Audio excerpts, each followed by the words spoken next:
بسم اللہ الرحمن الرحیم۔ توحید۔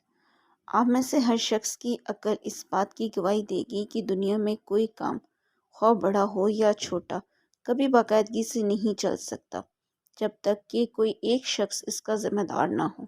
ایک مدرسے کے 2 ہیڈ ماسٹرز، ایک فوج کے 2 سپہ سالار، ایک سلطنت کے 2 رئیس کبھی آپ نے سنے؟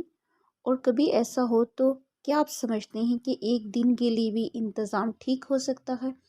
آپ اپنی زندگی کے چھوٹے چھوٹے معاملات میں اس کا تجربہ کرتے ہیں کہ جہاں کوئی کام ایک سے زیادہ آدمیوں کی ذمہ داری پر چھوڑا جاتا ہے وہاں سخت بد نظمی ہوتی ہے، لڑائی جھگڑے ہوتے ہیں۔ انتظام، باقاعدگی، دنیا میں آپ جہاں کہیں بھی دیکھیں گے وہاں لازمی طور پر ایک طاقت کار فرما ہوتی ہے۔ کوئی ایک ہی وجود اقتدار میں ہوتا ہے اور کسی ایک کے ہاتھ میں ہی اختیار ہوتا ہے۔ اس کے بغیر انتظام کا آپ تصور بھی